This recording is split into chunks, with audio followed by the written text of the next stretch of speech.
বিএনপির স্থায়ী কমিটির সদস্য মাননীয় প্রধানমন্ত্রী তারেক রহমানের উপদেষ্টা আন্তর্জাতিক খ্যাতিমান শ্রমিক নেতা বীর মুক্তিযোদ্ধা নজরুল ইসলাম খান ও বিএনপির নির্বাহী কমিটির সদস্য বাংলাদেশ জাতীয়তাবাদী শ্রমিক দলের কেন্দ্রীয় সভাপতি আলহাজ আনোয়ার হোসেনের রোগ মুক্তি কামনায় মিলাদ ও দোয়া মাহফিল সম্পন্ন হয়েছে।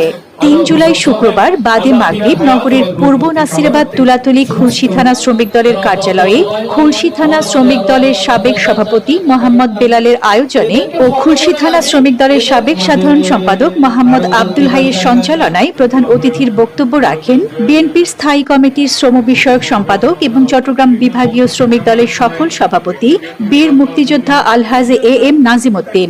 বিশেষ অতিথির বক্তব্য রাখেন চট্টগ্রাম বিভাগীয় শ্রমিক দলের সাধারণ সম্পাদক কাজী শেখ নুরুল্লাহ বাহার, চট্টগ্রাম বিভাগীয় শ্রমিক দলের দপ্তর সম্পাদক মোহাম্মদ রফিক, চট্টগ্রাম মহানগর স্বেচ্ছাসেবক দলের সিনিয়র সহসভাপতি তোফাজ্জল।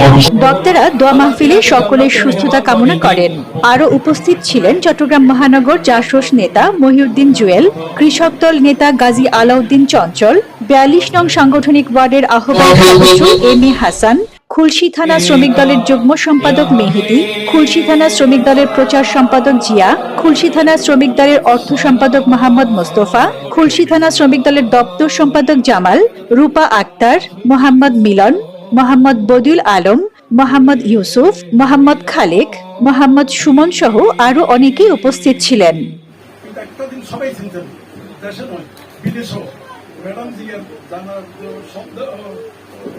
ওনার লাশ সামনে রেখে জানলার পূর্ব মুহূর্তে সরকার বক্তব্য দিয়েছেন।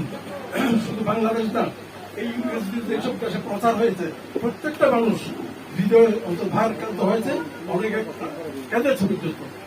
এবং সেই মানুষটি অনুষ্ঠান খান এবং অনুষ্ঠান এখন অন্তত 1 মাস সিঙ্গাপুরে চিকিৎসা করার পরে দেশ আসছিলেন। 4-5 দিন পরে আবার তাকে হাসপাতালে ভর্তি করতে হয়েছে। এখন আজকে পত্রিকা বা ফেসবুকে দেখবেন তার পরিবারের পক্ষ থেকে বলা হয়েছে কেউ যাতে ওনার সাথে যোগাযোগ করার জন্য দেখার জন্য যাতে তাকে বিরক্ত করা হয়।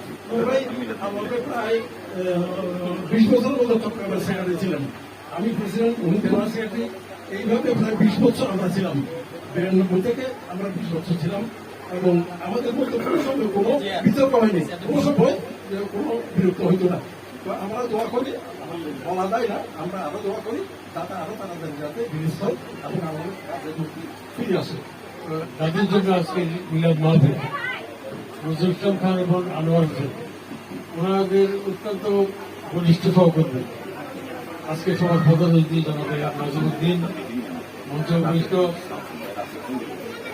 ছোট ভাই তোফাজ্জল, দপ্তর সম্পাদক রফিকুল ইসলাম সহ যুবদল, ছাত্রদল, স্বেচ্ছাসেবক দল, কৃষক দল সহ নেতৃবৃন্দ সবাই বিরাট মাহফিলে বক্তব্য আসলে হয় না।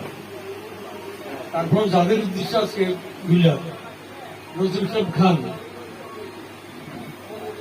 নজরুল ইসলাম খান এমন একজন নেতা, শহীদ রাষ্ট্রপতি জিয়াউর রহমান সৌদিপুর পুলফেন্টি থেকে ইন্টারভিউর মাধ্যমে ওনাকে সাধারণ সম্পাদক নির্বাচন করেছিলেন। তারপরে উনি আস্তে আস্তে শ্রমিক দলের সাধারণ সম্পাদক, সভাপতি এবং বর্তমানে সরকার উপদেষ্টা এবং বিএনপির স্থায়ী কমিটির অন্যতম সদস্য। আমাদের নেত্রী মরহুম খালেদা জিয়া যেসব লেখাপড়ার কাজগুলো করেছে সবগুলো নজরুল ইসলাম খান করেছেন। সবাই ছিলেন, কারণ আমি এই এলাকায় বেড়ে ওঠা দীর্ঘদিন। আমি শ্রমিক দলের সাথে তাও দীর্ঘদিন ধরে, হয়তো আমার লিডার এম নাজিম উদ্দিন, নুরুল্লাহ বাহার, মানে যারা আছে সবাই বিভাগীয় লিডার যারা আছে সবাই আমার লিডার, সবাইকে আমি ভালোবাসি। আমি ছোটখাটো ব্যবসা করি, এটাও সবাই জানে। তবে আমার মূলত এখানে এই এলাকায় কিছু কিছু জিনিস নিয়ে আমার সাথে দুই মত। কারণ আমার এলাকার মহল্লা কমিটি সভাপতি সাহেব আছে এখানে, কারণটা হয়েছে এই মাদক এবং খারাপ যত কিছু আছে সবকিছু নিয়ে আমি বিরোধ করি। এটাই আমার বোধ কাল একটা শত্রু। আর এই শত্রুতার কারণেই দেখা যায় আমি হয়তো একা একা হয়ে যাই, কারণ আমি কোনো কারোর সাথে ওই 2 নম্বরই কোনো কিছু নিয়ে নাই।